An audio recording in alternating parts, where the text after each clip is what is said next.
Welcome to Classics You Slept Through. Today, we're going to be reading chapters 14 through 20 of Jane Austen's Northanger Abbey. Out of an abundance of caution, I'm going to make one minor edit in this section. Chapter 14. The next morning was fair, and Catherine almost expected another attack from the assembled party. With Mr. Allen to support her, she felt no dread of the event, but she would gladly be spared a contest where victory itself was painful, and was heartily rejoiced thereafter at neither seeing nor hearing anything of them. The Tilneys called for her at the appointed time, and no new difficulty arising, no sudden recollection, no unexpected summons, no impertinent intrusion to disconcert their measures, my heroine was most unnaturally able to fulfill her engagement, though it was made with the hero himself. They determined on walking round Beechen Cliff, that noble hill whose beautiful verdure and hanging coppice render it so striking an object from almost every opening in Bath. "I never look at it," said Catherine, as they walked along the side of the river, "without thinking of the south of France." "You've been abroad, then?" said Henry, a little surprised. "Oh, no, I only mean what I have read about it. It always puts me in mind of the country that Emily and her father traveled through in the Mysteries of Udolpho. But you never read novels, I dare say?" "Why not?" "Because they're not clever enough for you. Gentlemen read better books." "The person, be it gentleman or lady, who has not pleasure in a good novel must be intolerably stupid. I have read all of Mrs. Radcliffe's works, and most of them with great pleasure. The Mysteries of Udolpho, when I had once begun it, I could not lay down again. I remember finishing it in 2 days, my hair standing on end the whole time."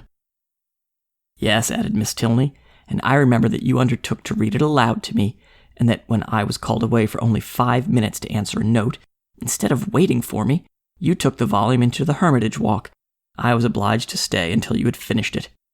"Thank you, Eleanor, a most honorable testimony. You see, Miss Morland, the injustice of your suspicions. Here was I, in my eagerness to get on, refusing to wait only 5 minutes for my sister, breaking the promise I'd made of reading it aloud, and keeping her in suspense at a most interesting part by running away with the volume, which, you are to observe, was her own, particularly her own. I'm proud when I reflect on it, and I think it must establish me in your good opinion." "I'm very glad to hear it indeed, and now I shall be never ashamed of liking Udolpho myself, but I really thought before, young men despise novels amazingly." "It is amazingly. It may well suggest amazement if they do, for they read nearly as much as women. I myself have read hundreds and hundreds. Do not imagine that you can cope with me in a knowledge of Julia's and Louisa's. If we proceed to particulars and engage in the never-ceasing inquiry of, 'Have you read this?' and 'Have you read that?' I shall soon leave you as far behind as...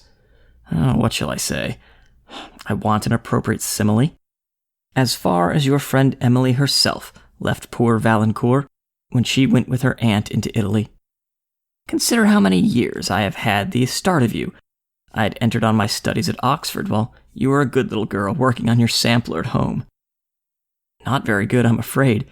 But now really, do you not think Udolpho the nicest book in the world?" "The nicest? By which I suppose you mean the neatest? That must depend on the binding." "Henry," said Miss Tilney, "you are very impertinent. Miss Morland, he is treating you exactly as he does his sister. He is forever finding fault with me for some incorrectness of language. Now he's taking the same liberty with you. The word nicest, as you used it, did not suit him, and you had better change it as soon as you can, or we shall be overpowered with Johnson and Blair all the rest of the way." "I'm sure," cried Catherine, "I did not mean to say anything wrong, but it is a nice book, and why should I not call it so?" "Very true," said Henry, "and this is a very nice day, and we're taking a very nice walk, and you are 2 very nice young ladies. Oh, it's a very nice word indeed. It does for everything. Originally, perhaps, it was applied only to express neatness, propriety, delicacy, or refinement. People were nice in their dress, or their sentiments, or their choice, but now every commendation on every subject is comprised of that one word." "While, in fact," cried his sister, "it ought only to be applied to you, without any commendation at all. You are more nice than wise. Come, Miss Morland, let us leave him to meditate over our faults in the utmost propriety of diction, while we praise Udolpho in whatever terms we like best. It's a most interesting work. You're fond of that kind of reading?" "To say the truth, I do not like much any other." Indeed. That is, I can read poetry and plays and things of that sort, and do not dislike travels, but history, real solemn history, I cannot be interested in. Can you? Yes, I'm fond of history. I wish I were too.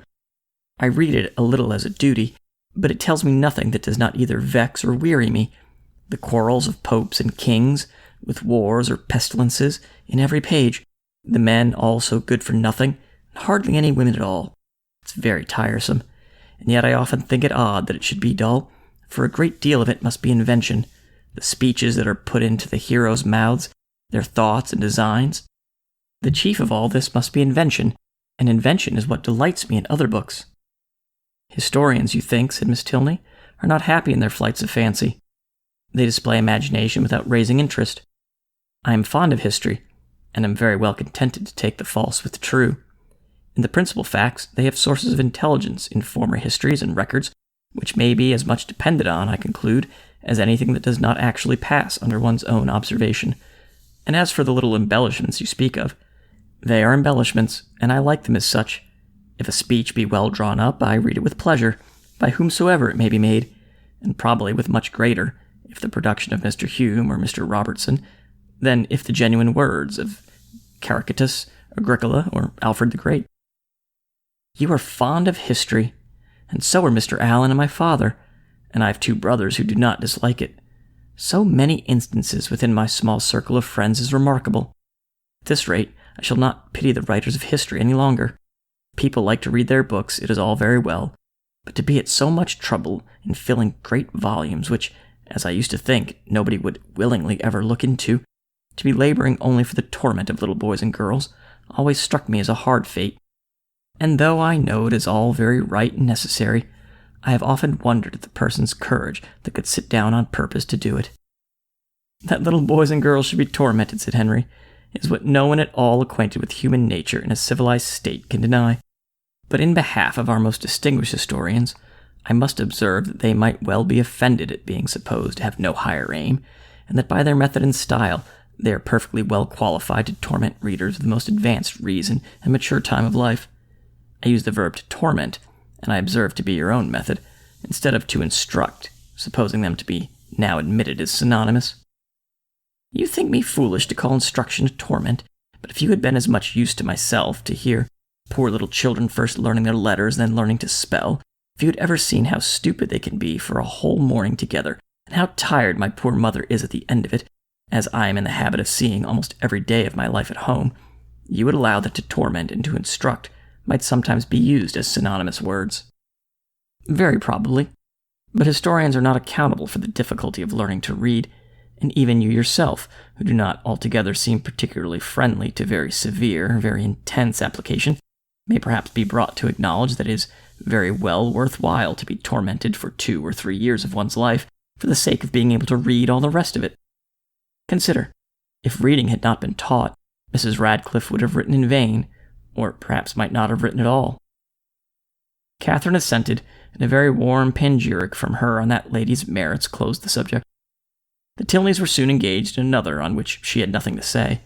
They were viewing the country with the eyes of persons accustomed to drawing, and decided on its capability of being formed into pictures, with all the eagerness of real taste. Here Catherine was quite lost. She knew nothing of drawing, nothing of taste, and she listened to them with an attention which brought her little profit, for they talked in phrases which conveyed scarcely any idea to her. The little which she could understand, however, appeared to contradict the very few notions she had entertained on the matter before. It seemed as if a good view were no longer to be taken from the top of a high hill, and that a clear blue sky was no longer proof of a fine day. She was heartily ashamed of her ignorance. A misplaced shame. Where people wish to attach, they should always be ignorant. To come with a well-informed mind is to come with an inability of administering to the vanity of others, which a sensible person would always wish to avoid. A woman especially, if she have the misfortune of knowing anything, should conceal it as well as she can. The advantages of natural folly in a beautiful girl have already been set forth by the capital pen of a sister author.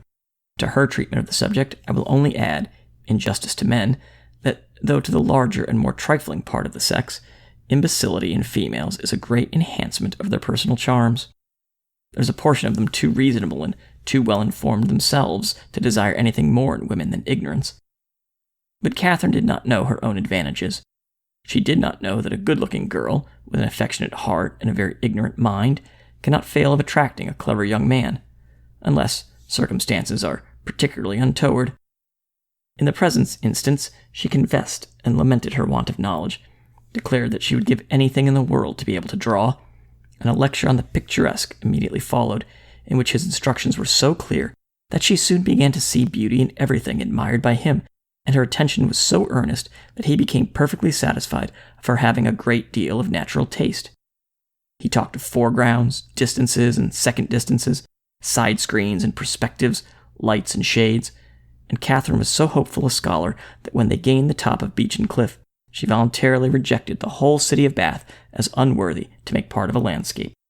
Delighted with her progress and fearful of wearying her with too much wisdom at once, Henry suffered the subject to decline, and by an easy transition from a piece of rocky fragment and the withered oak which he had placed near its summit, to oaks in general, to forests, the enclosure of them, wastelands, crown lands, and government, he shortly found himself arrived at politics, and from politics it was an easy step to silence. The general pause which succeeded his short disquisition on the state of the nation was put an end to by Catherine, who in rather a solemn tone of voice uttered these words: "I have heard that something very shocking indeed will soon come out in London." Miss Tilney, to whom this was chiefly addressed, was startled, and hastily replied, "Indeed? And of what nature?" "That I do not know, nor who is the author. I have only heard that it is to be more horrible than anything we have met with yet." "Good heaven! Where could you hear of such a thing?" "A particular friend of mine had an account of it in a letter from London yesterday. It is to be uncommonly dreadful. I shall expect murder and everything of the kind."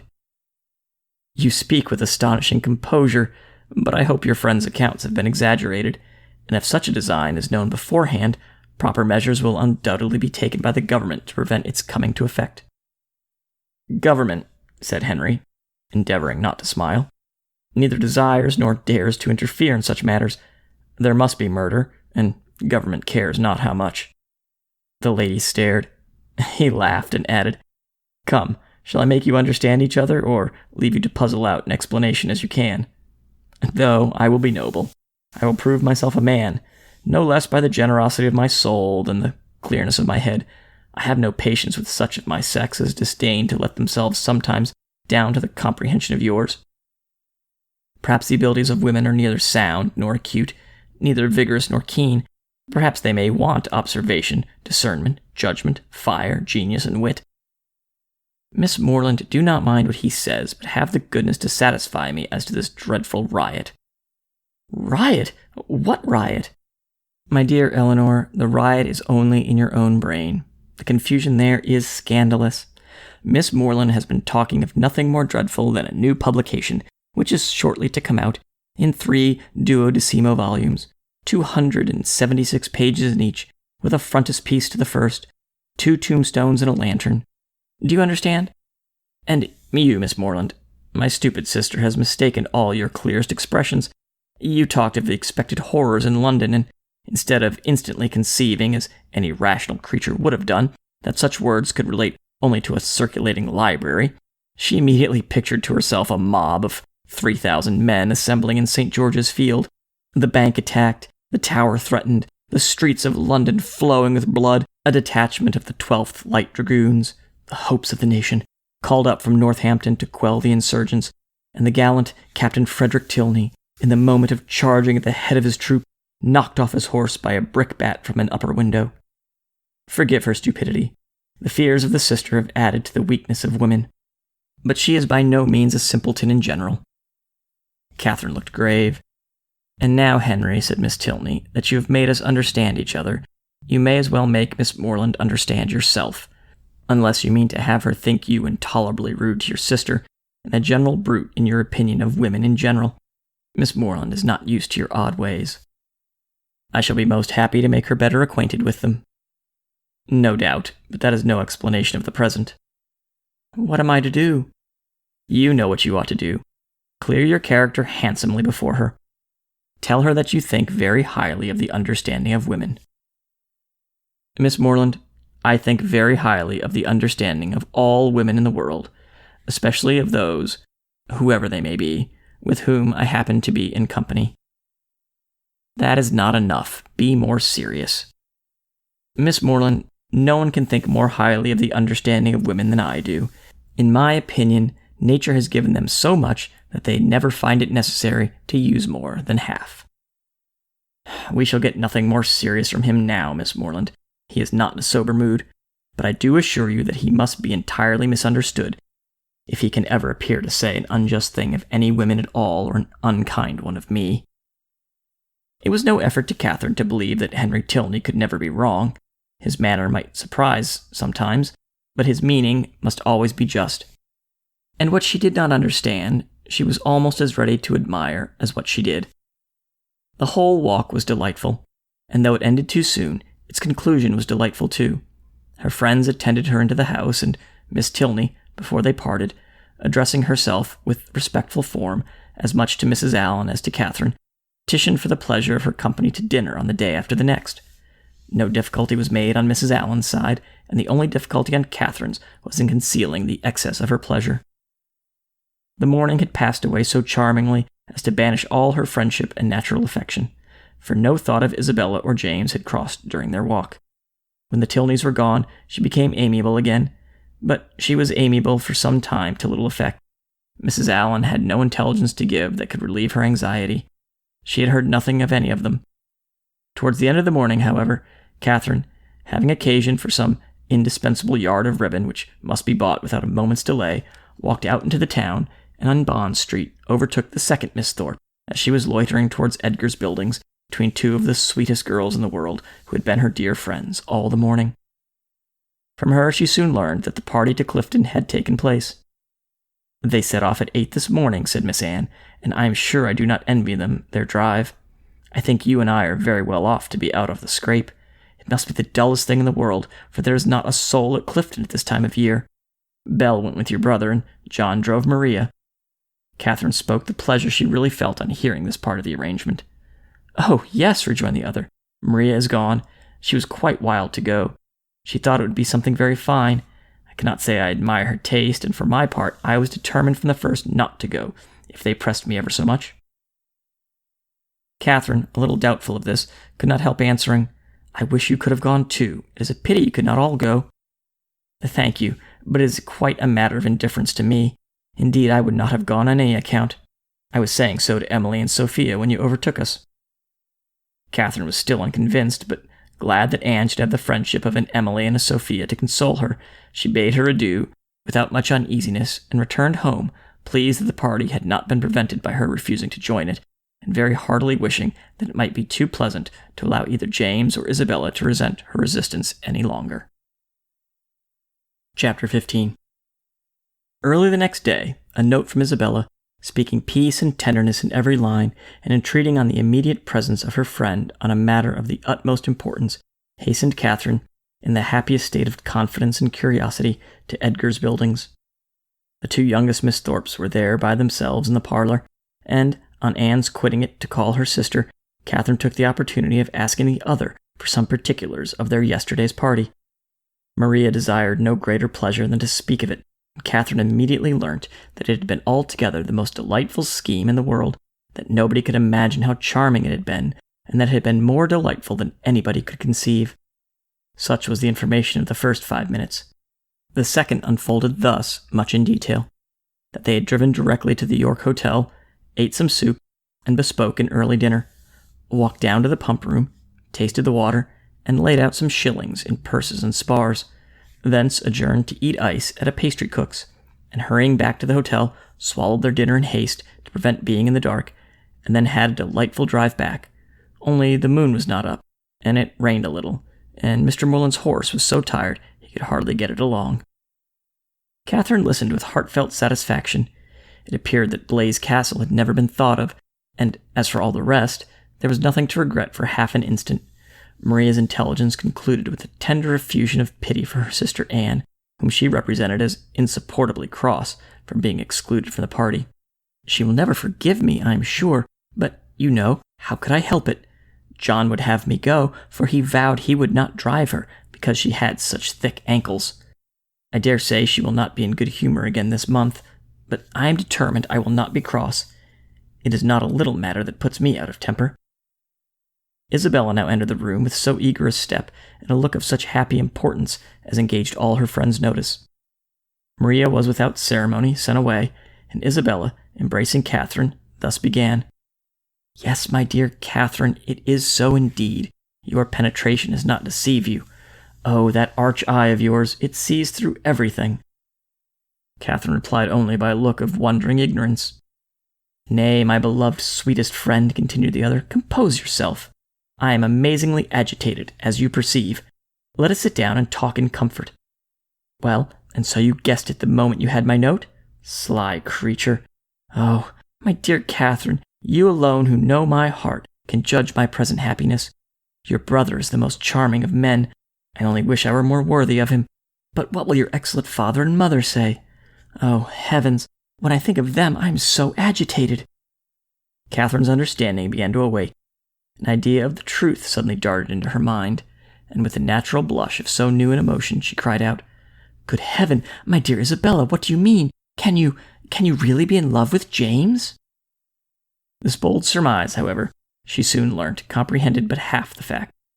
The anxious affection, which she was accused of having continually watched in Isabella's every look and action, had, in the course of their yesterday's party, received the delightful confession of an equal love. Her heart and faith were alike engaged to James. Never had Catherine listened to anything so full of interest, wonder, and joy. Her brother and her friend engaged! New to such circumstances, the importance of it appeared unspeakably great, and she contemplated it as one of those grand events of which the ordinary course of life can hardly afford a return. The strength of her feelings she could not express. The nature of them, however, contented her friend. The happiness of having such a sister was their first effusion, and the fair ladies mingled in embraces and tears of joy. Delighting, however, as Catherine sincerely did in the prospect of the connection, it must be acknowledged that Isabella far surpassed her in tender anticipations. "You will be so infinitely dearer to me, my Catherine, than either Anne or Maria. I feel that I shall be so much more attached to my dear Morland's family than to my own." This was a pitch of friendship beyond Catherine. "You are so like your dear brother," continued Isabella, "that I quite doted on you the first moment I saw you. But so it is always with me. The first moment settles everything. The very first day that Morland came to us last Christmas, the very first moment I beheld him, my heart was irrevocably gone. I remember I wore my yellow gown, with my hair done up in braids, and when I came into the drawing-room and John introduced him, I thought I never saw anybody so handsome before." Here Catherine secretly acknowledged the power of love, for, though exceedingly fond of her brother and partial to all his endowments, she had never in her life thought him handsome. "I remember, too, Miss Andrews drank tea with us that evening, and wore her puce-colored sarcenet, and she looked so heavenly, I thought your brother must certainly fall in love with her. I could not sleep a wink all right for thinking of it. Oh, Catherine, the many sleepless nights I've had on your brother's account, I would not have had you suffer half what I have done. I am grown wretchedly thin, I know, but I will not pain you by describing my anxiety. You have seen enough of it. I feel that I have betrayed myself perpetually, so unguarded in speaking of my partiality for the church, but my secret I was always sure would be safe with you." Catherine felt that nothing could have been safer, but ashamed of an ignorance little expected, she dared no longer contest the point, nor refuse to have been as full of arch penetration and affectionate sympathy as Isabella chose to consider her. Her brother, she found, was preparing to set off with all speed to Fullerton, to make known his situation and ask consent. And here was a source of some real agitation to the mind of Isabella. Catherine endeavored to persuade her, as she was herself persuaded, that her father and mother would never oppose their son's wishes. "It is impossible," said she, "for parents to be more kind or more desirous of their children's happiness. I have no doubt of their consenting immediately."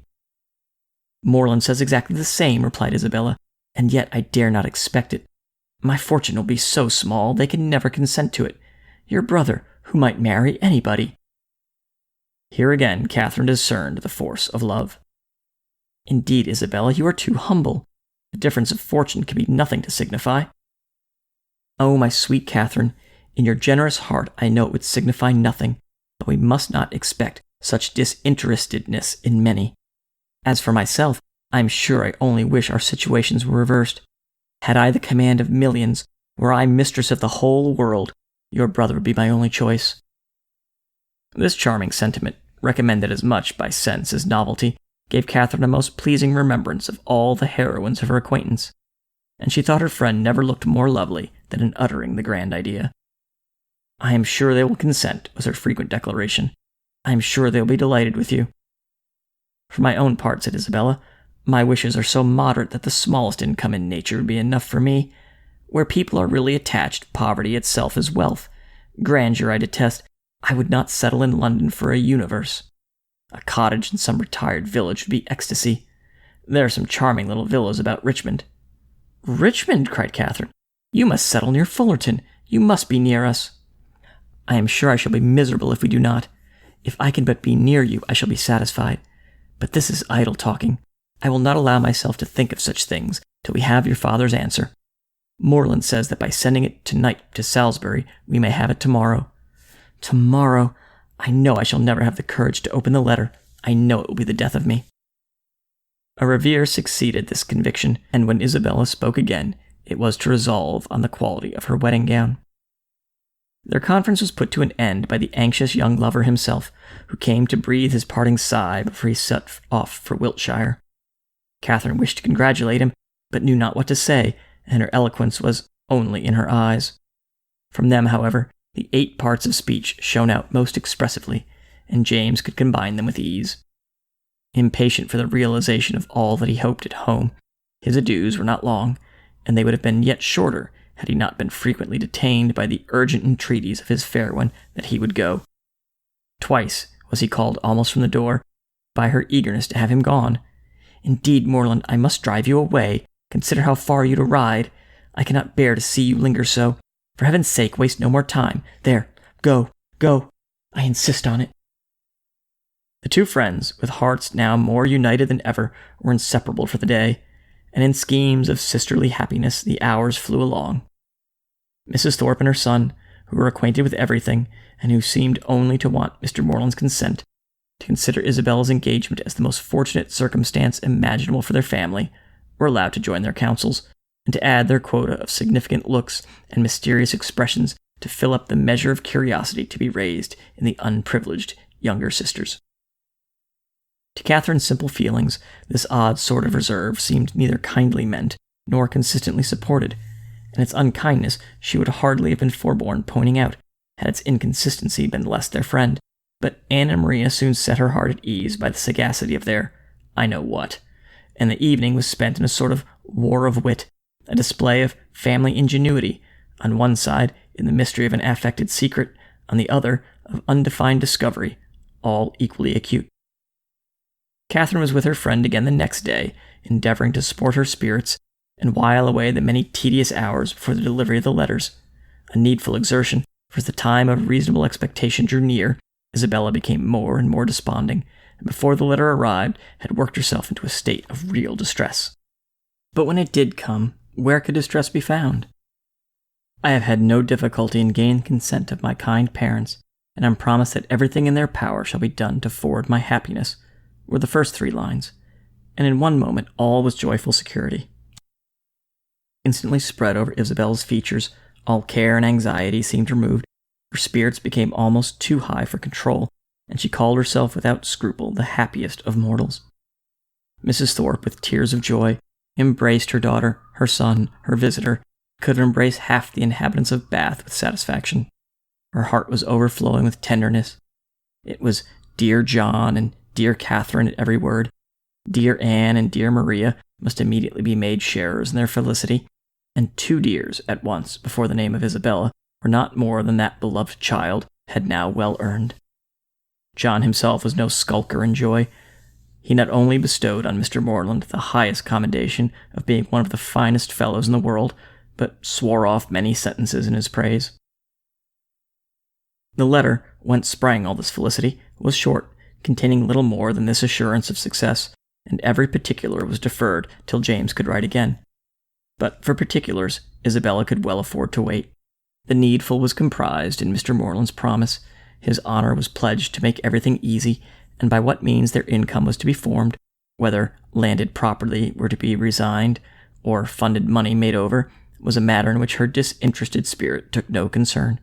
She knew enough to feel secure of an honorable and speedy establishment, and her imagination took a rapid flight over its attendant felicities.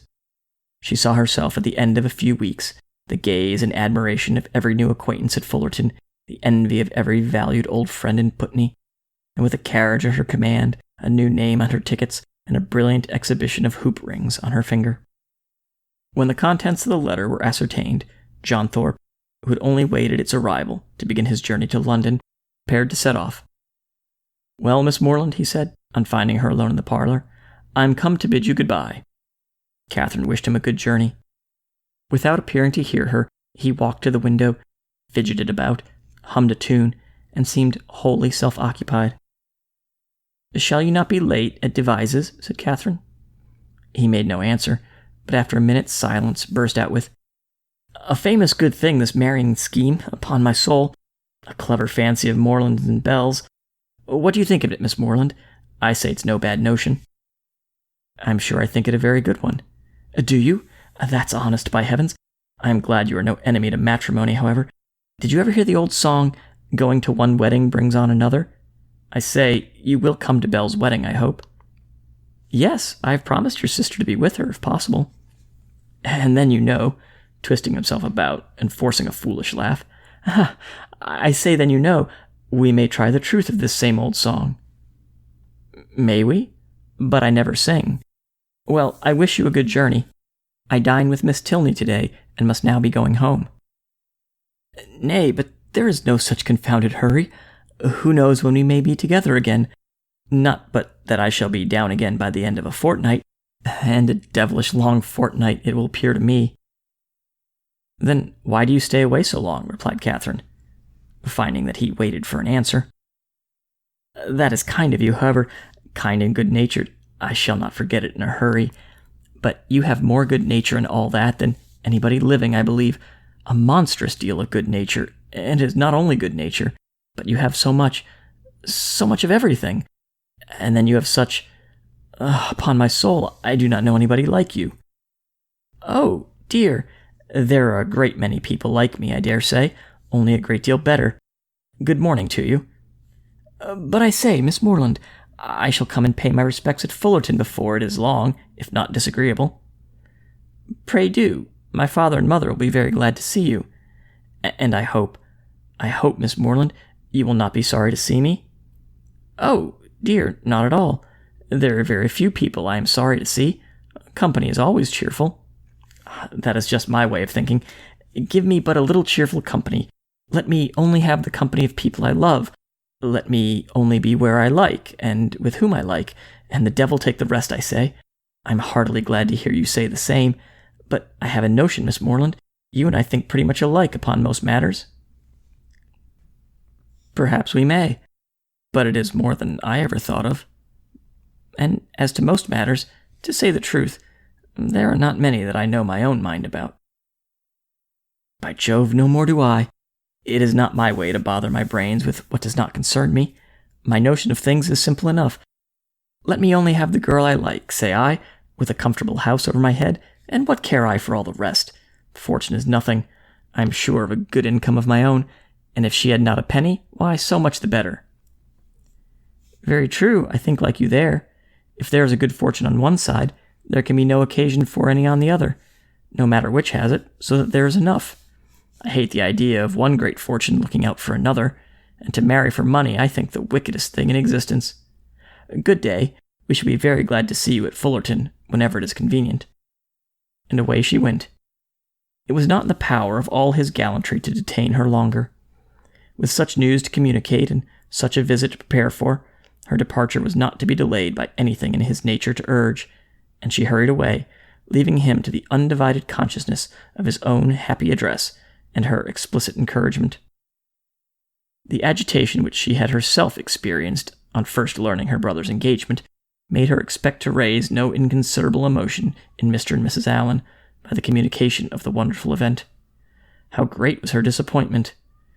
The important affair, which many words of preparation ushered in, had been foreseen by both of them ever since her brother's arrival, and all they felt on the occasion was comprehended in a wish for the young people's happiness, with a remark, on the gentleman's side, in favor of Isabella's beauty, and on the ladies, of her great good luck. It was to Catherine the most surprising insensibility. The disclosure, however, of the great secret of James's going to Fullerton the day before did raise some emotion in Mrs. Allen. She could not listen to that with perfect calmness, but repeatedly regretted the necessity of its concealment, wished she could have known his intention, wished she could have seen him before he went, as she should certainly have troubled him with her best regards to his father and mother, and her kind compliments to all the Skinners. Chapter 16. Catherine's expectations of pleasure from her visit in Milsom Street were so very high that disappointment was inevitable, and accordingly, though she was most politely received by General Tilney, and kindly welcomed by his daughter, though Henry was at home, and no one else of the party, she found on her return, without spending many hours in the examination of her feelings, that she had gone to her appointment preparing for happiness which it had not afforded. Instead of finding herself improved in acquaintance with Miss Tilney from the intercourse of the day, she seemed hardly so intimate with her as before. Instead of seeing Henry Tilney to greater advantage than ever in the ease of a family party, he had never said so little, nor been so little agreeable. And, in spite of their father's great civilities to her, in spite of his thanks, invitations, and compliments, it had been a release to get away from him. It puzzled her to account for all this. It could not be General Tilney's fault. That he was perfectly agreeable and good-natured, and altogether a very charming man, did not admit of a doubt, for he was tall and handsome, and Henry's father. He could not be accountable for his children's want of spirits, or for her want of enjoyment in his company. The former she hoped at last might have been accidental, and the latter she could only attribute to her own stupidity. Isabella, on hearing the particulars of the visit, gave a different explanation. It was all pride, insufferable haughtiness, and pride. She had long suspected the family to be very high, and this made it certain. Such insolence of behavior as Miss Tilney's she had never heard of in her life. Not to do the honors of her house with common good breeding, to behave to her guest with such superciliousness, hardly even to speak to her. But it was not so bad as that, Isabella. There was no superciliousness. She was very civil. Oh, don't defend her. And then the brother, he who had appeared so attached to you? Good heavens. Well, some people's feelings are incomprehensible. And he hardly looked once at you the whole day? I do not say so, but he did not seem in good spirits. How contemptible! Of all things in the world, inconstancy is my aversion. Let me entreat you never to think of him again, my dear Catherine. Indeed, he is unworthy of you. Unworthy? I do not suppose he ever thinks of me.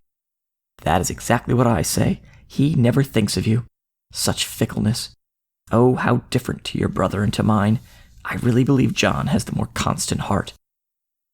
But as for General Tilney, I assure you it would be impossible for anyone to behave to me with greater civility and attention.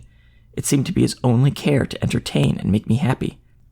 Oh, I know no harm of him. I do not suspect him of pride. I believe he is very gentlemanlike. John thinks very well of him, and John's judgment. Well, I shall see how they behave to me this evening. We shall meet them at the rooms. And must I go? Do not you intend it? I thought it was all settled. Nay, since you make such a point of it, I can refuse you nothing. But do not insist upon my being very agreeable, for my heart, you know, will be some 40 miles off. And as for dancing, do not mention it, I beg. That is quite out of the question. Charles Hodges will plague me to death, I dare say, but I shall cut him very short. 10 to 1, but he guesses the reason, and that is exactly what I want to avoid. So I shall insist on keeping his conjecture to himself. Isabel's opinion of the Tilneys did not influence her friend. She was sure there had been no insolence in the manners of either brother or sister, and she did not credit there being any pride in their hearts. Evening rewarded her confidence. She was met by one with the same kindness, and by the other with the same attention as heretofore. Miss Tilney took pains to be near her, and Henry asked her to dance. Having heard the day before in Milsom Street that their elder brother, Captain Tilney, was expected almost every hour, she was at no loss for the name of a very fashionable-looking, handsome young man whom she had never seen before, and who now evidently belonged to their party. She looked at him with great admiration, and even supposed it possible that some people might think him handsomer than his brother, though in her eyes his air was more assuming, and his countenance less prepossessing. His taste and manners were beyond a doubt decidedly inferior, for, within her hearing, he not only protested against every thought of dancing himself, but even laughed openly at Henry for finding it possible. From the latter circumstance, it may be presumed that, whatever might be our heroine's opinion of him, his admiration of her was not of a very dangerous kind, not likely to produce animosities between the brothers, nor persecutions to the lady. He cannot be the instigator of the 3 villains in horsemen's greatcoats, by whom she will hereafter be forced into a travelling chaise and 4, which will drive off with incredible speed. Catherine, meanwhile, undisturbed by presentiments of such an evil, or of any evil at all, except that of having a short set to dance down, enjoyed her usual happiness with Henry Tilney, listening with sparkling eyes to everything he said, and, in finding him irresistible, becoming so herself. At the end of the first dance, Captain Tilney came towards them again, and, much to Catherine's dissatisfaction, pulled his brother away. They retired, whispering together, and though her delicate sensibility did not take immediate alarm and lay it down as fact that Captain Tilney must have heard some malevolent misrepresentation of her, which he now hastened to communicate to his brother in the hope of separating them forever, she could not have had her partner conveyed from her sight without very uneasy sensations. Her suspense was of full 5 minutes' duration, and she was beginning to think it a very long quarter of an hour when they both returned, and an explanation was given, by Henry's requesting to know if she thought her friend, Miss Thorpe, would have any objection to dancing, as his brother would be most happy to be introduced to her. Catherine, without hesitation, replied that she was very sure Miss Thorpe did not mean to dance at all. The cruel reply was passed on to the other, and he immediately walked away. "Your brother will not mind it, I know," she said, "because I've heard him say before that he hated dancing, but it was a very good-natured in him to think of it. I suppose he saw Isabella sitting down, and fancied she might wish for a partner. But he is quite mistaken, for she would not dance upon any account in the world." Henry smiled and said, "How very little trouble it can give you to understand the motive of other people's actions." "Why, what do you mean?" "With you, it is not, how is such a one likely to be influenced? What is the inducement most likely to act upon such a person's feelings, age, situation, and probable habits of life considered, but how should I be influenced? What would be my inducement in acting so and so?" "I do not understand you." "Then we are on very unequal terms, for I understand you perfectly well." "Me?" "Yes, I cannot speak well enough to be unintelligible." "Bravo! An excellent satire on modern language." "But pray tell me what you mean." "Shall I indeed? Do you really desire it? But you are not aware of the consequences. It will involve you in a very cruel embarrassment, and certainly bring on a disagreement between us." No, it shall not do either. I'm not afraid." "Well, then, I only meant that your attributing to my brother's wish of dancing with Miss Thorpe to good nature alone convinced me of your being superior in good nature yourself to all the rest of the world." Catherine blushed and disclaimed, and the gentleman's predictions were verified. There was a something, however, in his words which repaid her for the pain of confusion, and that something occupied her mind so much that she drew back for some time, forgetting to speak or to listen, and almost forgetting where she was, till, roused by the voice of Isabella, she looked up and saw her with Captain Tilney preparing to give them hands across.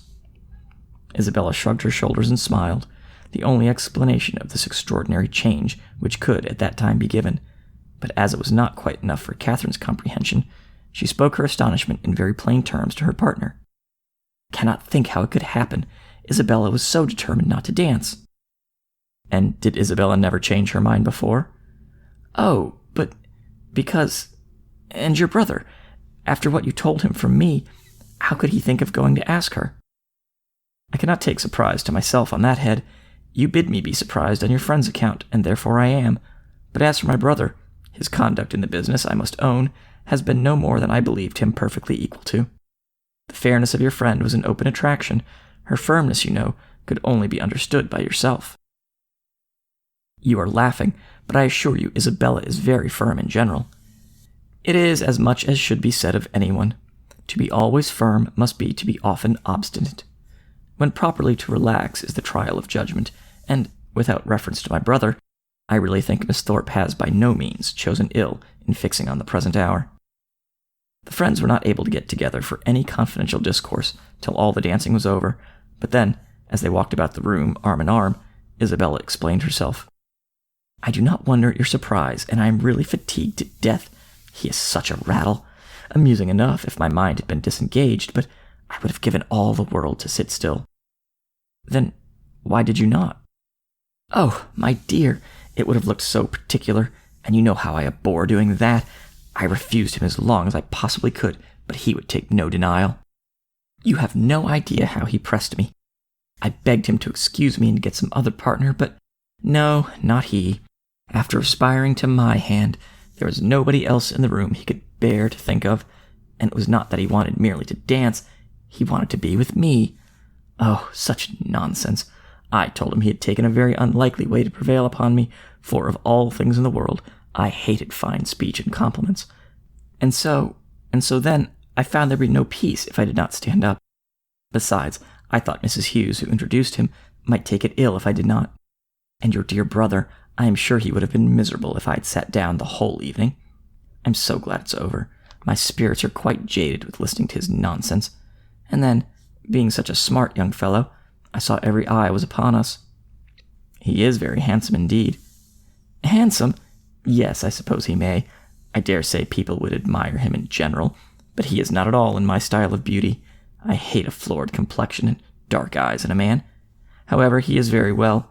Amazingly conceited, I'm sure. I took him down several times, you know, in my way." When the young ladies next met, they had a far more interesting subject to discuss. James Moreland's second letter was then received, and the kind intentions of his father fully explained. A living, of which Mr. Moreland was himself patron and incumbent, of about £400 yearly value, was to be resigned to his son as soon as he should be old enough to take it. No trifling deduction from the family income, no stingy assignment to one of the 10 children. An estate of at least equal value, moreover, was assured as his future inheritance. James expressed himself on the occasion with becoming gratitude, and the necessity of waiting between 2 and 3 years before they could marry, being, however unwelcome, no more than he had expected, was borne by him without discontent. Catherine, whose expectations had been as unfixed as her ideas of her father's income, and whose judgment was now entirely led by her brother, felt equally well satisfied, and heartily congratulated Isabella on having everything so pleasantly settled. "It's very charming indeed," said Isabella with a grave face. "Mr. Moreland has behaved vastly handsome indeed." And the gentle Mrs. Thorpe, looking anxiously at her daughter, "I only wish I could do as much. One could not expect more from him, you know, and if he finds he could do more by and by, I dare say he will, for I am sure he must be an excellent good-hearted man. 400 is but a small income to begin on indeed, but your wishes, my dear Isabella, are so moderate. You do not consider how little you ever want, my dear. It's not on my own account I wish for more, but I cannot bear to be the means of injuring my dear Moreland, making him sit down upon an income hardly enough to find one in the common necessaries of life. For myself, it's nothing. I never think of myself." "I know you never do, my dear, and you will always find your reward in the affection it makes everybody feel for you. There never was a young woman so beloved as you are by everybody that knows you, and I dare say when Mr. Moreland sees you, my dear child, but do not let us distress our dear Catherine by talking of such things. Mr. Moreland has behaved so very handsome, you know. I always heard he was a most excellent man. And you know, my dear, we are not to suppose but what, if you had a suitable fortune, he would have come down with something more, for I'm sure he must be a most liberal-minded man. Nobody can think better of Mr. Moreland than I do, I'm sure. Everybody has their failing, you know, and everybody has a right to do with what they like with their own money." Catherine was hurt by these insinuations. "I'm very sure," said she, "that my father has promised to do as much as he can afford." Isabella recollected herself. "As to that, my sweet Catherine, there can be no doubt, and you know me well enough to be sure that a much smaller income would satisfy me. It's not the want of more money that makes me just at present a little out of spirits. I hate money, and if our union could take place now, upon only £50 a year, I should not have a wish unsatisfied. Oh, my Catherine, you found me out. There's the sting. The long, long, endless 2 years and a half that are to pass before your brother can hold the living." "Yes, yes, my darling Isabella," said Mrs. Thorpe. "We perfectly see into your heart. You have no disguise. We perfectly understand the present vexation, and everybody must love you the better for such a noble, honest affection." Catherine's uncomfortable feelings began to lessen, She endeavored to believe that the delay of the marriage was the only source of Isabella's regret, and when she saw her at their next interview, as cheerful and amiable as ever, endeavored to forget that she had for a minute thought otherwise. James soon followed his letter, and was received with the most gratifying kindness. Chapter 17. The Allens had now entered on the 6th week of their stay in Bath, and whether it should be the last was for some time a question, to which Catherine listened with a beating heart. To have her acquaintance with the Tilneys end so soon was an evil which nothing could counterbalance. Her whole happiness seemed at stake while the affair was in suspense, and everything secured when it was determined that the lodging should be taken for another fortnight. What this additional fortnight was to produce to her beyond the pleasure of sometimes seeing Henry Tilney made but a small part of Catherine's speculation. Once or twice, indeed, since James's engagement had taught her what could be done, she had got so far as to indulge in a secret perhaps. But in general, the felicity of being with him for the present bound her views. The present was now comprised in another 3 weeks, and her happiness being certain for that period, the rest of her life was at such a distance as to excite but little interest. In the course of the morning, which saw this business arranged, she visited Miss Tilney, and poured forth her joyful feelings. It was doomed to be a day of trial. No sooner had she expressed her delight in Mr. Allen's lengthened stay than Miss Tilney told her of her father's having just determined upon quitting Bath by the end of another week. Here was a blow. The past suspense of the morning had been ease and quiet to the present disappointment. Catherine's countenance fell, and in a voice of most sincere concern, she echoed Miss Tilney's concluding words, "By the end of another week?" "Yes, my father can seldom be prevailed on to give the waters what I think a fair trial. He has been disappointed of some friend's arrival, whom he expected to meet here. And, as he is now pretty well, he is in a hurry to get home." "I am very sorry for it," said Catherine dejectedly. "If I had known this before—" "Perhaps," said Miss Tilney in an embarrassed manner, "you would be so good, it would make me very happy if—" The entrance of her father put a stop to the civility which Catherine was beginning to hope might introduce a desire of their corresponding. After addressing her with his usual politeness, he turned to his daughter and said, "Well, Eleanor, may I congratulate you on being successful in your application to your fair friend?" "I was just beginning to make the request, sir, as you came in." "Well, proceed by all means. I know how much your heart is in it. My daughter, Miss Morland," he continued, without leaving his daughter time to speak, "has been forming a very bold wish. We leave Bath, as she perhaps has told you, on Saturday, and a letter from my steward tells me that my presence is wanted at home, and being disappointed in my hope of seeing the Marquis of Longtown and General Courtenay here, some of my very old friends, there is nothing to detain me longer in Bath, and could we carry our selfish point with you, we should leave it without a single regret.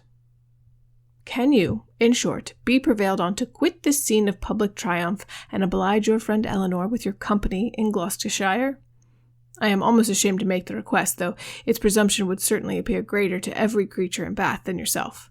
Modesty such as yours, but not for the world would I pain it by open praise. If you can be induced to honor us with a visit, you will make us happy beyond expression.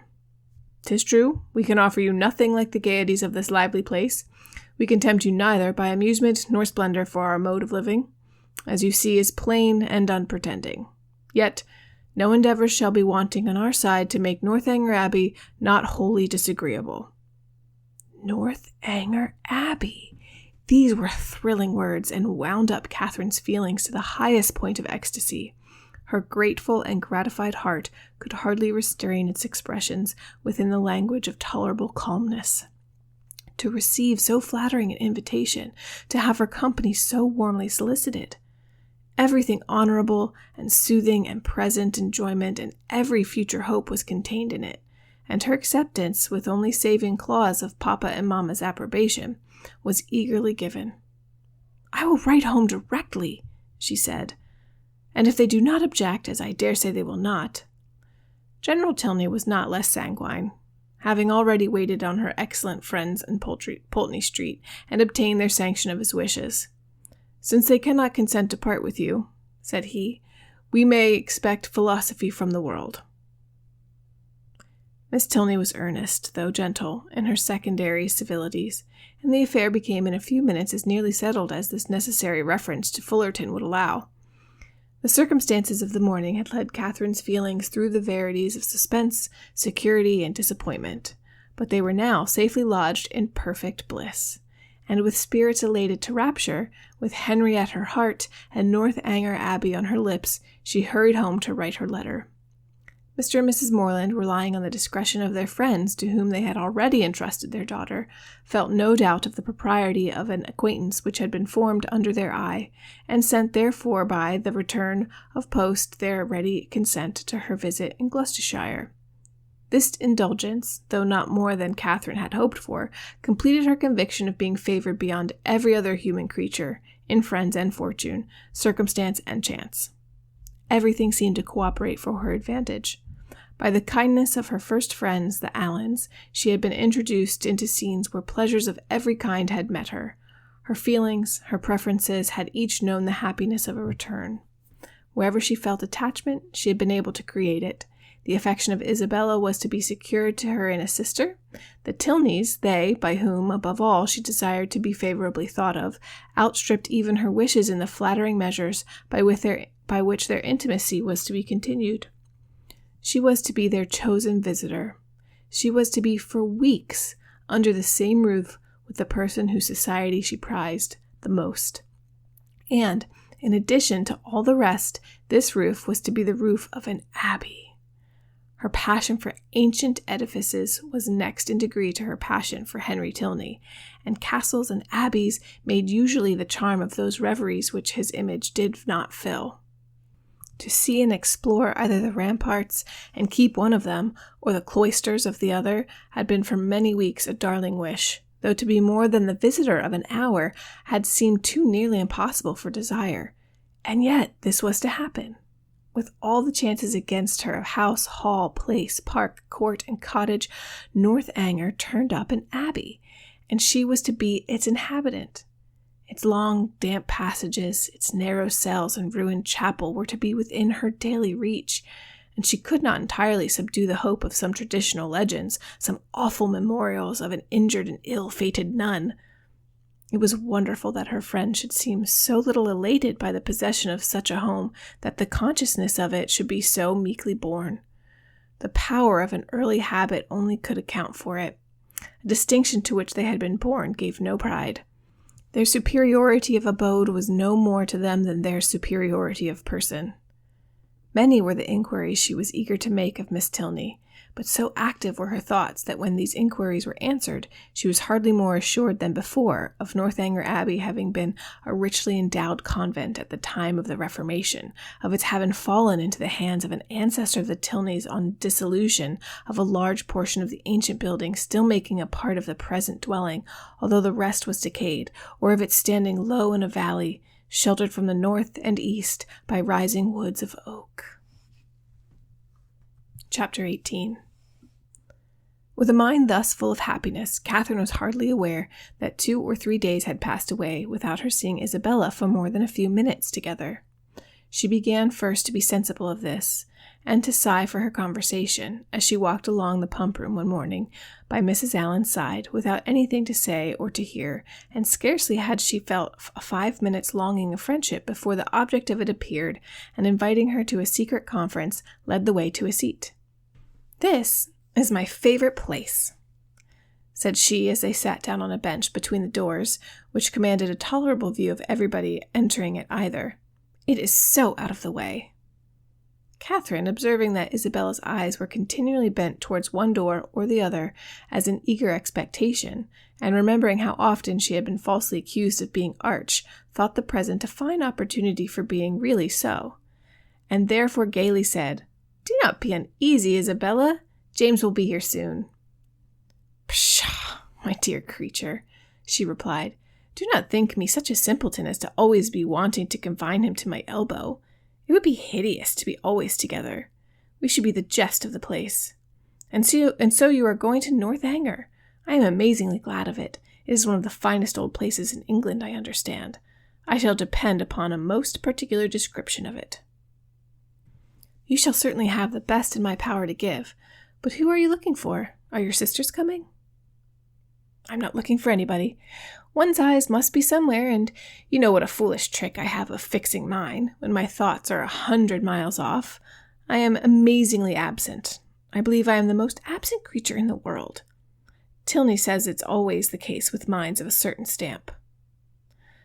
But I thought, Isabella, you had something in particular to tell me. Oh, yes, and so I have. But here is proof of what I was saying. My poor head. I quite forgot it. Well, the thing is this. I have just had a letter from John. You can guess the contents. No, indeed I cannot. My sweet love, do not be so abominably affected. What can he write about but yourself? You know he is head and ears in love with you. With me? Dear Isabella? Nay, my sweet Catherine, this is being quite absurd. Modesty and all that is very well in its way, but really, a little common honesty is sometimes quite as becoming. I have no idea of being so overstrained. It is fishing for compliments. His attentions were such as a child must have noticed. And it was but half an hour before he left Bath that you gave him the most positive encouragement. He says so in this letter, says that he has as good as made you an offer, and that you received his advances in the kindest way. And now he wants me to urge his suit, and say all manner of pretty things to you. So it is in vain to affect ignorance. Catherine, with all the earnestness of truth, expressed her astonishment at such a charge, protesting her innocence of every thought of Mr. Thorpe's being in love with her, and the consequent impossibility of her having ever intended to encourage him. As to any attentions on his side, I do declare, upon my honor, I never was sensible of them for a moment, except just his asking me to dance the first day of his coming, and as to making me an offer, or anything like it, there must be some unaccountable mistake. I could not have misunderstood a thing of that kind, you know. And as I ever wish to be believed, I solemnly protest that no syllable of such a nature ever passed between us. The last half hour before he went away, it must all be completely a mistake, for I did not see him once that whole morning. But that you certainly did, for you spent the whole morning at Edgar's Buildings. It was the day your father's consent came, and I am pretty sure that you and John were alone in the parlor some time before you left the house. Are you? Well, if you say it, it was so, I dare say, but for the life of me I cannot recollect it. I do remember now being with you, and seeing him as well as the rest, but that we were ever alone for 5 minutes. However, it is not worth arguing about, for whatever might pass on his side, you must be convinced, by my having no recollection of it, that I never thought, nor expected, nor wished for anything of the kind from him. I am excessively concerned that he should have any regard for me. But indeed it has been quite unintentional on my side. I never had the smallest idea of it. Pray, undeceive him as soon as you can, and tell him I beg his pardon. That is, I do not know what I ought to say, but make him understand what I mean, in the properest way. I would not speak disrespectfully of a brother of yours, Isabella, I am sure, but you know very well that if I could think of one man more than another, he is not the person. Isabella was silent. My dear friend, you must not be angry with me. I cannot suppose your brother cares so very much about me, and, you know, we shall still be sisters. Yes, with a blush. There are more ways than one of being our sisters. But where am I wandering to? Well, my dear Catherine, the case seems to be that you are determined against poor John. Is it not so? I certainly cannot return his affection, and as certainly never meant to encourage it. Since that is the case, I am sure I shall not tease you any further. John desired me to speak to you on the subject, and therefore I have. But I confess, as soon as I read his letter, I thought it very foolish, imprudent business, and not likely to promote the good of either. For what were you to live upon, supposing you came together? You have both of you something, to be sure, but it is not a trifle that will support a family nowadays, and after all that romancers may say, there is no doing without money. I only wonder John could think of it. He could not have received my last." "You do acquit me, then, of anything wrong? You're convinced that I never meant to deceive your brother, never suspected him of liking me till this moment?"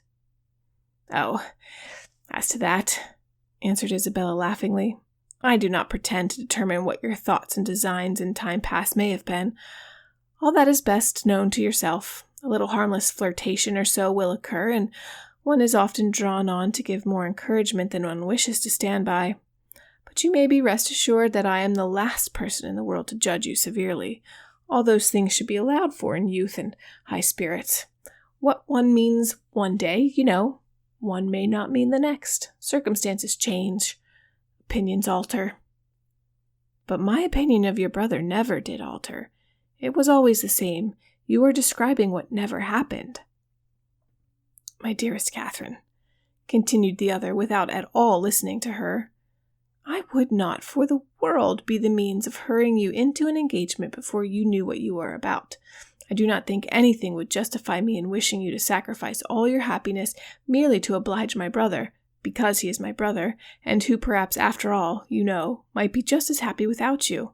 For people seldom know what they would be at, young men especially. They are so amazingly changeable and inconstant. What I say is, why should a brother's happiness be dearer to me than a friend's? I carry my notions of friendship pretty high. But above all things, my dear Catherine, do not be in a hurry. Take my word for it, that if you are in too great a hurry, you will certainly live to repent it. Tilney says there is nothing people are so often deceived in as the state of their own affections, and I believe he's very right. Ah! Here he comes! Never mind. He will not see us, I am sure." Catherine, looking up, perceived Captain Tilney, and Isabella, earnestly fixing her eye on him as she spoke, soon caught his notice. He approached immediately and took the seat to which her movements invited him. His first address made Catherine start. Though spoken low, she could distinguish. "What? Always to be watched in person or by proxy?" "Pshaw! Nonsense!" was Isabella's answer in the same half-whisper. "Why do you put such things into my head? If I could believe it, my spirit, is pretty independent." "I wish your heart were independent. That would be enough for me." "My heart, indeed. What can you have to do with hearts? You men have none of you any hearts." "If we have not hearts, we have eyes, and they give us torment enough." "Do they? I am sorry for it. I am sorry they find anything so disagreeable in me. I will look another way. I hope this pleases you." Turning her back on him, "I hope your eyes are not tormented now." "Never more so, for the edge of a blooming cheek is still in view, at once too much and too little." Catherine heard all this, and quite out of countenance, could listen no longer. Amazed that Isabella could endure it, and jealous for her brother, she rose up, and saying she should join Mrs. Allen, proposed their walking. But for this, Isabella showed no inclination. She was so amazingly tired, and it was so odious to parade about the pump room, and if she moved from her seat, she should miss her sisters. She was expecting her sisters every moment, so that her dearest Catherine must excuse her, and must sit quietly down again. But Catherine could be stubborn too, and Mrs. Allen just then coming up to propose their returning home, she joined her and walked out of the pump room, leaving Isabella still sitting with Captain Tilney. With much uneasiness did she thus leave them. It seemed to her that Captain Tilney was falling in love with Isabella, and Isabella unconsciously encouraging him. Unconsciously it must be, for Isabella's attachment to James was certain, and well acknowledged as her engagement. To doubt her truth or good intentions was impossible. And yet, during the whole of their conversation, her manner had been odd. She wished Isabella had talked more like her usual self, and not so much about money, and had not looked so well pleased at the sight of Captain Tilney. How strange that she should not perceive his admiration! Catherine longed to give her a hint of it, to put her on her guard, and prevent all the pain to which her too lively behavior might otherwise create both for him and her brother. The compliment of John Thorpe's affection did not make amends for this thoughtlessness in his sister. She was almost as far from believing as from wishing it to be sincere. for she had not forgotten that he could mistake, and his assertion of the offer and of her encouragement convinced her that his mistakes could sometimes be very egregious. In vanity, therefore, she gained but little. Her chief profit was in wonder. That he should think it worth his while to fancy himself in love with her was a matter of lively astonishment. Isabella talked of his attentions. She had never been sensible of any, but Isabella had said many things, which she hoped had been spoken in haste, and would never be said again. And upon this she was glad to rest altogether for present ease and comfort. Chapter 19. A few days passed away, and Catherine, though not allowing herself to suspect her friend, could not help watching her closely. The result of her observations was not agreeable. Isabella seemed an altered creature. When she saw her, indeed, surrounded only by their immediate friends in Edgar's Buildings or Pulteney Street, her change of manners was so trifling that had it gone no farther, it might have passed unnoticed. A something of languid indifference, or of that boasted absence of mind which Catherine had never heard of before, would occasionally come across her. But had nothing worse appeared, that might only have spread a new grace and inspired a warmer interest. But when Catherine saw her in public, admitting Captain Tilney's attentions as readily as they were offered, and allowing him almost an equal share with James in her notice and smiles, the alteration became too positive to be passed over. What could be meant by such unsteady conduct? What her friend could be at was beyond her comprehension. Isabella could not be aware of the pain she was inflicting, but it was a degree of wilful thoughtlessness which Catherine could not but resent. James was the sufferer. She saw him grave and uneasy, and however careless of his present comfort the woman might be who had given him her heart, to her it was always an object. For poor Captain Tilney, too, she was greatly concerned.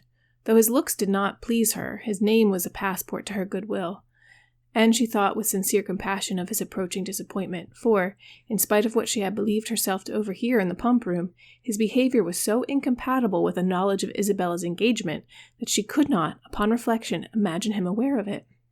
He might be jealous of her brother as a rival, but if more had seemed implied, the fault must have been in her misapprehension.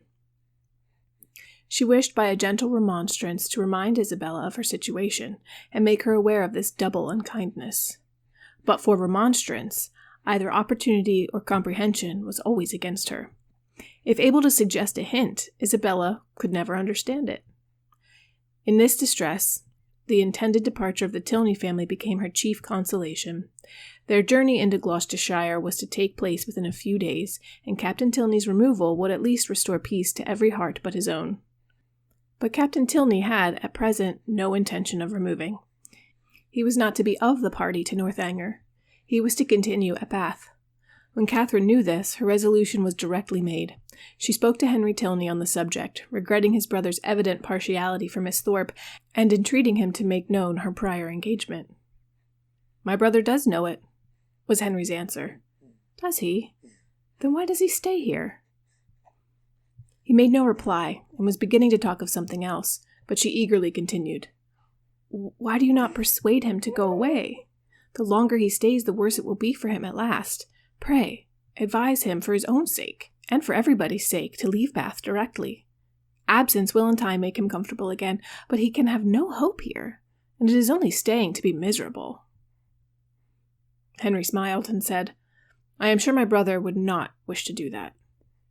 "Then will you persuade him to go away?" "Persuasion is not at command, but pardon me if I cannot even endeavor to persuade him. I have myself told him that Miss Thorpe is engaged. He knows what he is about, and must be his own master." "No, he does not know what he is about," cried Catherine. "He does not know the pain he is giving my brother. Not that James has ever told me so, but I am sure he is very uncomfortable."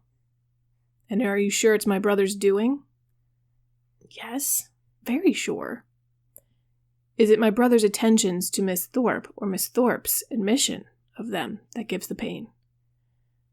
"Is it not the same thing?" "I think Mr. Morland would acknowledge a difference. No man is offended by another man's admiration of the woman he loves. It is the woman only who can make it a torment." Catherine blushed for her friend and said, "Isabella is wrong, but I'm sure she cannot mean to torment, for she is very much attached to my brother. She has been in love with him ever since they first met, and while my father's consent was uncertain, she fretted herself almost into a fever. You know, she must be attached to him." "I understand. She is in love with James and flirts with Frederick." "Oh no, not flirts. A woman in love with one man cannot flirt with another." "It is probable that she will neither love so well nor flirt so well as she might do either singly. The gentlemen must each give up a little." After a short pause, Catherine resumed with, "Then you do not believe Isabella so very much attached to my brother?" "I can have no opinion on that subject." "But what can your brother mean? If he knows her engagement, what can he mean by his behavior?" "You are a very close questioner." "Am I? I only ask what I want to be told." "But do you only ask what I can be expected to tell?" "Yes, I think so, for you must know your brother's heart." "My brother's heart, as you term it, on the present occasion, I assure you, I can only guess at." "Well?" "Well, nay, if it is to be guesswork, let us all guess for ourselves. To be guided by second-hand conjecture is pitiful.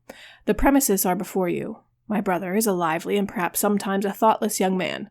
He has had about a week's acquaintance with your friend, and he has known her engagement as almost as long as he has known her." "Well," said Catherine after some moments' consideration, "you may be able to guess at your brother's intentions from all of this, but I am sure I cannot. But is not your father uncomfortable about it? Does not he want Captain Tilney to go away? Sure, if your father were to speak to him, he would go." "My dear Miss Morland," said Henry, "in this amiable solicitude for your brother's comfort, may you not be a little mistaken? Are you not carried a little too far?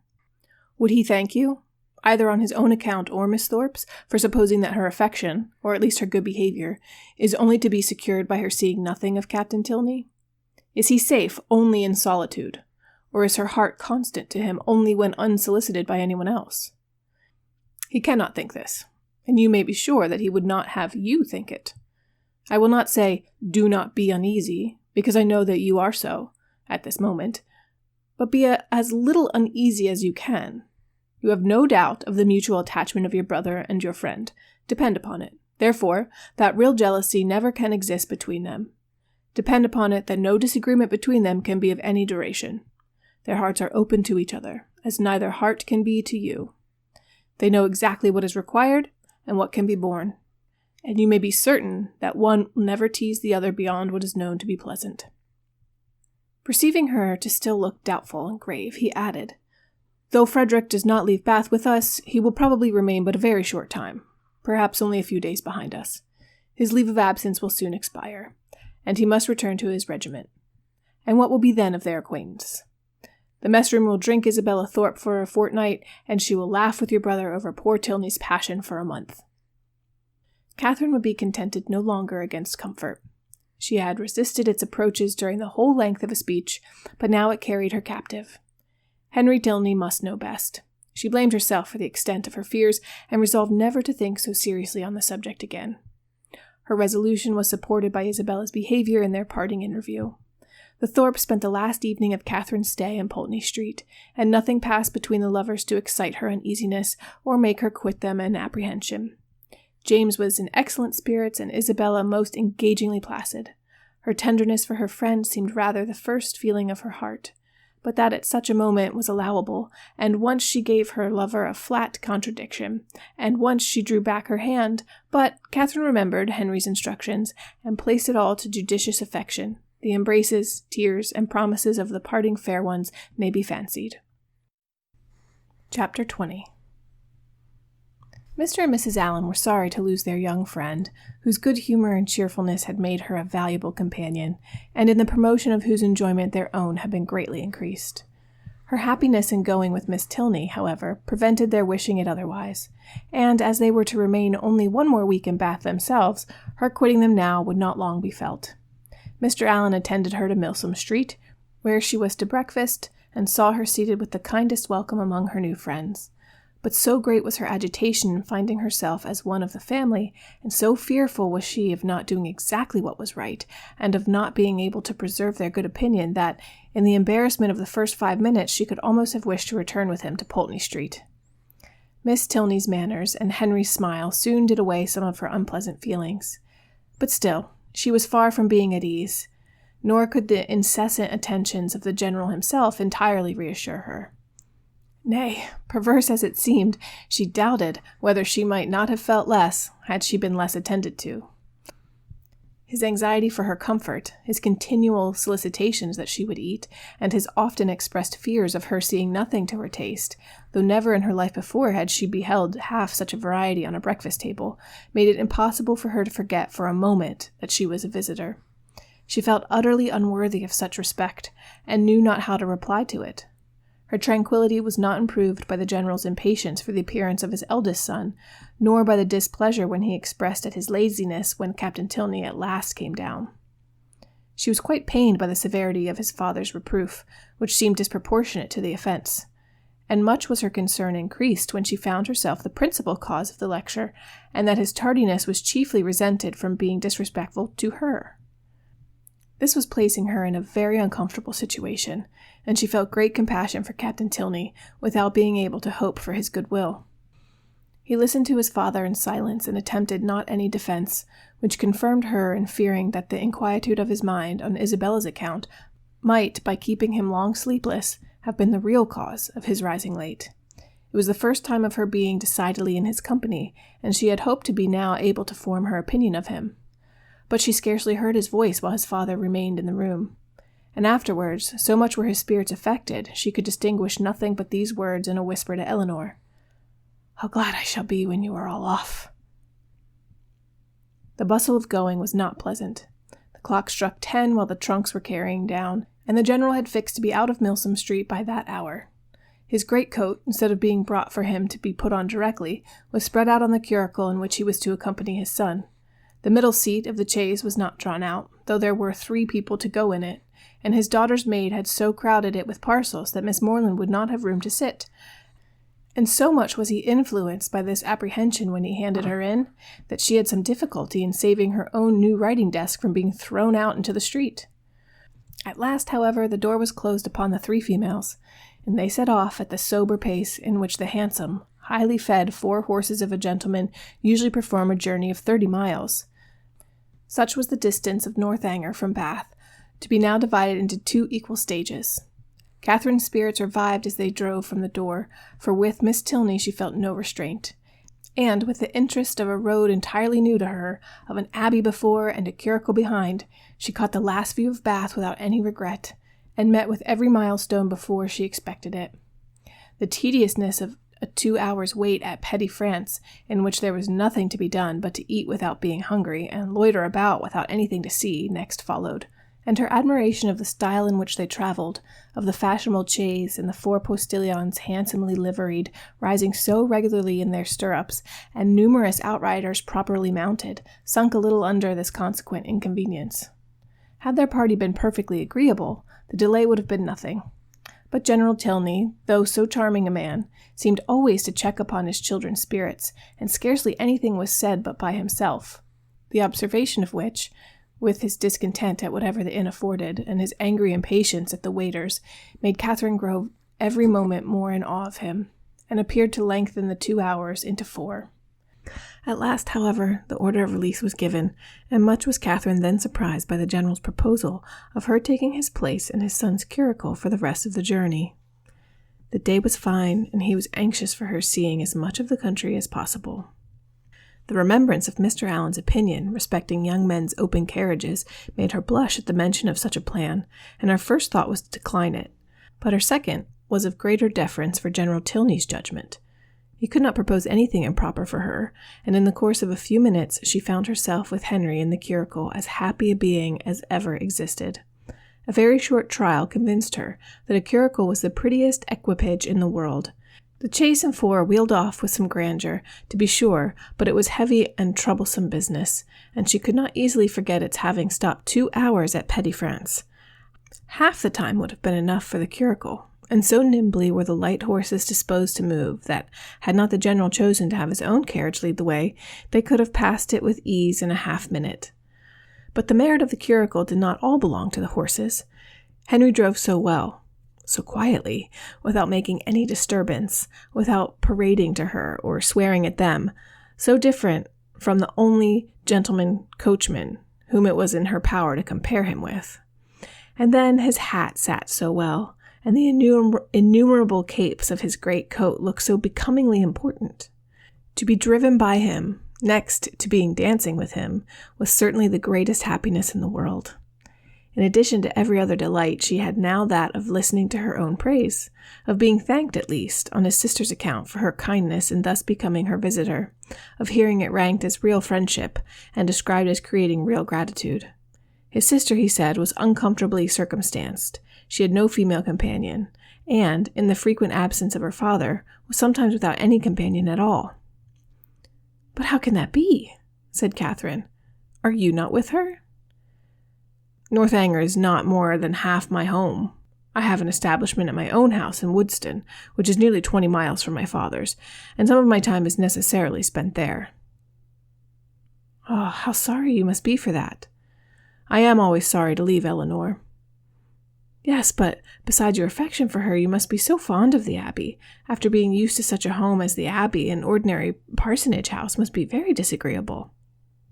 He smiled and said, "You have formed a very favorable idea of the Abbey." "To be sure I have. Is it not a fine old place, just like what one reads about?" "And are you prepared to encounter all the horrors that a building, such as what one reads about, may produce?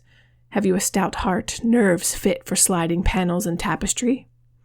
"Oh, yes, I do not think I should be easily frightened, because there would be so many people in the house, and besides, it has never been uninhabited and left deserted for years, and then the family come back to it unawares without giving any notice, as generally happens." "No, certainly. We shall not have to explore our way into a hall dimly lighted by the expiring embers of a wood fire, nor be obliged to spread our beds on the floor of a room without windows, doors, or furniture. But you must be aware that when a young lady is, by whatever means, introduced into a dwelling of this kind, she is always lodged apart from the rest of the family. While they snugly repair to their own end of the house, she is formally conducted by Dorothy, the ancient housekeeper, up a different staircase, and along many gloomy passages into an apartment never used since some cousin or kin died in it about 20 years before. Can you stand such a ceremony as this? Will not your mind misgive you when you find yourself in this gloomy chamber, too lofty and extensive for you, with only the feeble rays of a single lamp to take in its size? Its walls hung with tapestry exhibiting figures as large as life, and the bed of dark green stuff or purple velvet presenting even a funereal appearance? Will not your heart sink within you? Oh, but this will not happen to me, I am sure. How fearfully will you examine the furniture of your apartment, and what will you discern? Not tables, toilets, wardrobes, or drawers, but on one side perhaps the remains of a broken lute, on the other a ponderous chest which no efforts can open, and over the fireplace the portrait of some handsome warrior whose features will so incomprehensibly strike you that you will not be able to withdraw your eyes from it. Dorothy, meanwhile, no less struck by your appearance, gazes on you in great agitation, and drops a few unintelligible hints. To raise your spirits, moreover, she gives you reason to suppose that the part of the abbey you inhabit is undoubtedly haunted, and informs you that you will not have a single domestic call within. With this parting cordial, she curtsies off. You listen to the sound of her receding footsteps as long as that last echo can reach you, and when, with fainting spirits, you attempt to fasten your door, you discover with increased alarm that it has no lock. Oh, Mr. Tilney, how frightful! This is just like a book. But it cannot really happen to me. I am sure your housekeeper is not really Dorothy. Well, what then? Nothing further to alarm perhaps may occur the first night. After surmounting your unconquerable horror of the bed, you will retire to rest, and get a few hours' unquiet slumber. But on the second, or at the farthest the third night after your arrival, you will probably have a violent storm. Peals of thunder so loud as to seem to shake the edifice to its foundation will roll round the neighboring mountains, and during the frightful gusts of wind which accompany it, you will probably think you discern, for your lamp is not extinguished, on one part of the hanging a more violently agitated than the rest. Unable, of course, to repress your curiosity in so favorable a moment for indulging it, you will instantly arise, and throwing your dressing gown around you, proceed to examine this mystery. After a very short search, you will discover a division in the tapestry so artfully constructed as to defy the minutest inspection.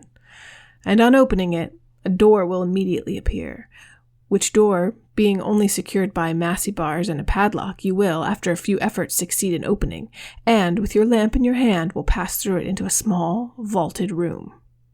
No, indeed, I should be too much frightened to do such a thing. What? Not when Dorothy has given you to understand that there is a secret, subterraneous communication between your apartment and the chapel of St. Anthony, scarcely 2 miles off?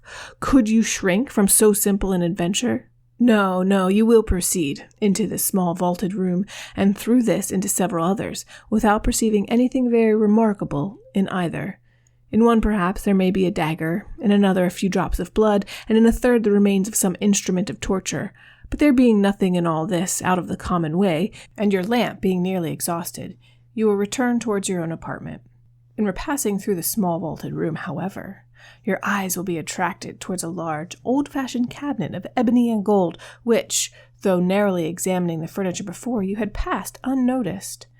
Impelled by an irresistible presentiment, you will eagerly advance to it, unlock its folding doors, and search into every drawer, but for some time without discovering anything of importance. Perhaps nothing but a considerable hoard of diamonds. At last, however, by touching a secret spring, an inner compartment will open, a roll of papers appears. You seize it.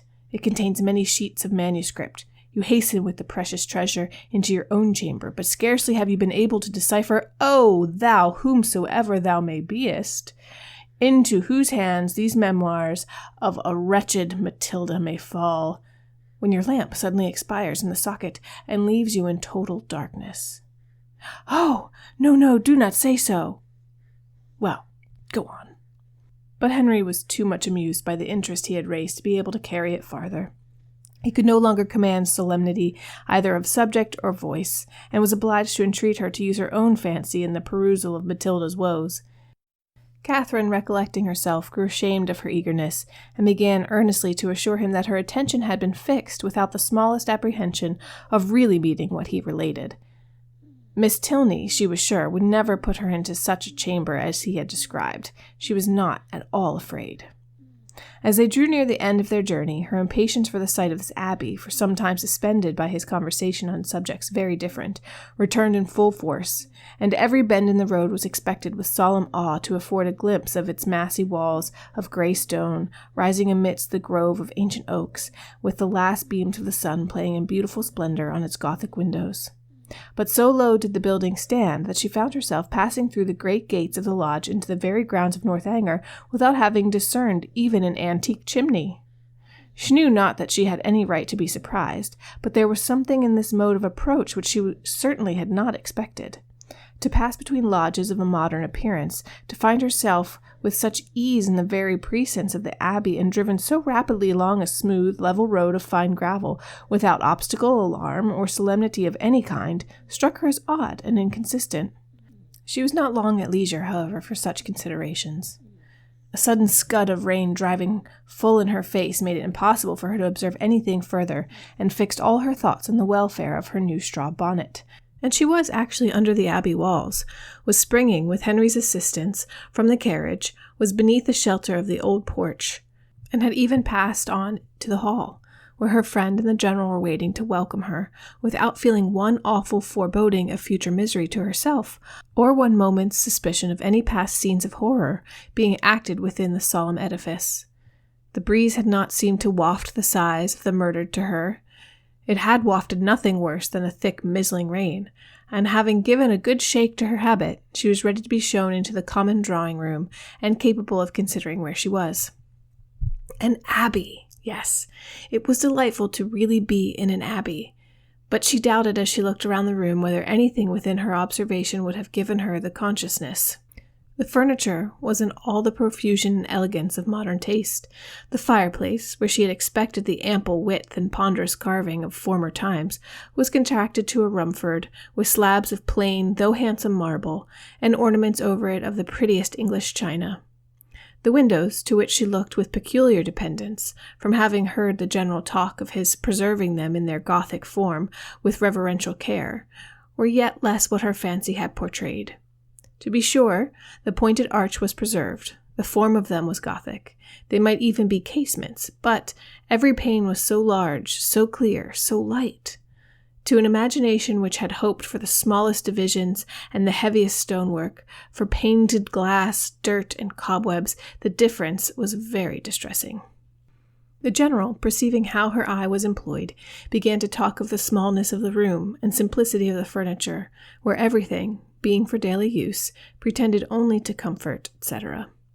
Flattering himself, however, that there were some apartments in the abbey not worthy of her notice, and was proceeding to mention the costly gilding of one in particular, when taking out his watch he stopped short to pronounce it with surprise within 20 minutes of 5.